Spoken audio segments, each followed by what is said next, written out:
The scholars group YouTube channel में आपका बहुत बहुत स्वागत है।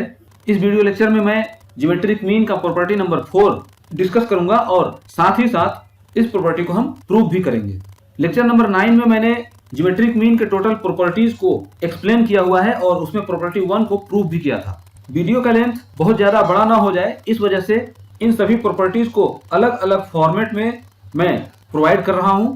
आपको मालूम ही होगा कि ज्योमेट्रिक मीन का टोटल 4 प्रॉपर्टीज होते हैं।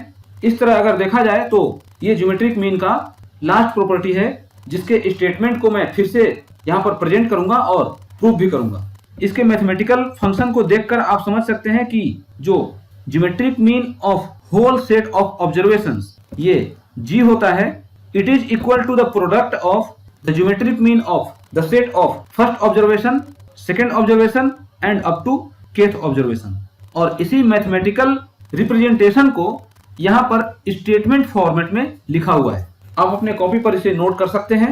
ये कॉम्पिटिटिव एग्जामिनेशन के लिए भी मोस्ट इम्पोर्टेंट है। आपके एकेडमिक में भी ये क्वेश्चन पूछे जाते हैं और इसके प्रूफ को भी पूछा जाता है। The geometric mean G of the product of k sets of observations with geometric means g1, g2, gk respectively is the product of the geometric means of the component series, that is g is equal to g1 into g2 into gk।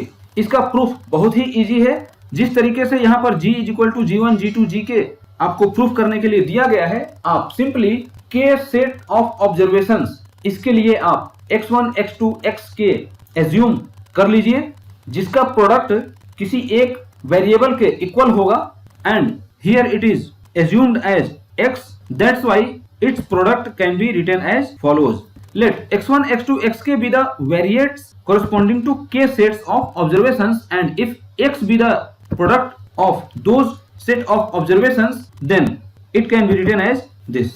इसके proof को अभी तक आप समझ चुके होंगे कि आगे क्या करना है, क्योंकि ये ज्योमेट्रिक मीन का प्रॉपर्टी है और हमें इसको प्रूफ करके ज्योमेट्रिक मीन के अलग अलग प्रोडक्ट के इक्वल लाना है, जो कि k सेट्स ऑफ ऑब्जर्वेशंस में डिस्ट्रीब्यूटेड है। Now if we take log of both sides, then this function can be written as this. क्योंकि ये प्रोडक्ट फॉर्म है, log में होने के बाद ये प्लस फॉर्म में आ जाएगा। तो log x is equal to log x1 plus log x2 plus up to log xk। Summing both side and dividing by n also both side, we get 1 upon n summation log x is equal to these terms. और कहीं ना कहीं से ये जो term है log g है।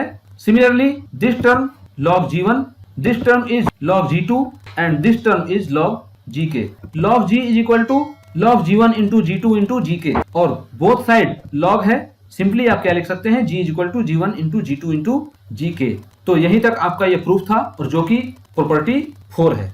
इस तरह से इस वीडियो के साथ ही ज्योमेट्रिक मीन के टोटल प्रॉपर्टीज कंप्लीट हो जाते हैं, जिसमें मैं थोड़ा सा रिमाइंड करा दूं कि प्रॉपर्टी 1 क्या था, a ग्रेटर देन g।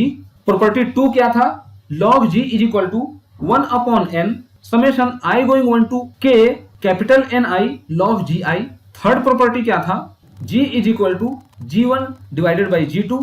मतलब ये हुआ कि अगर दो सेट ऑफ ऑब्जर्वेशंस हैं और उन दोनों के ज्योमेट्रिक मीन g1 और g2 हैं, तो उन दोनों का रेशियो क्या होगा, कंप्लीट होल डिस्ट्रीब्यूशन का ज्योमेट्रिक मीन होता है g is equal to g1 divided by g2। और इसी में जो फोर्थ प्रॉपर्टी है उसको आपने यहाँ पर प्रूफ किया, g is equal to g1 into g2 into gk। तो ये चारों प्रॉपर्टीज मोस्ट इंपॉर्टेंट हैं। एकेडमिक के साथ साथ कॉम्पिटिटिव एग्जामिनेशन में भी इसके रिजल्ट पूछे जाते हैं, तो आपको इसके रिजल्ट को भी हमेशा याद रखना है। तो इस वीडियो में बस इतना ही। आगे के वीडियो को देखने के लिए हमारे चैनल के साथ बने रहें। चैनल पर नए हैं तो सब्सक्राइब कर लें, लाइक और शेयर करते रहें। बेल आइकन को जरूर प्रेस कर दें ताकि मेरे नेक्स्ट एक्टिविटी की रिपोर्ट आपको सबसे पहले प्राप्त हो जाए और मेरे किसी भी आने वाले वीडियोस को आप सबसे पहले एक्सेस कर पाएं, देख पाएं। Thanks for watching.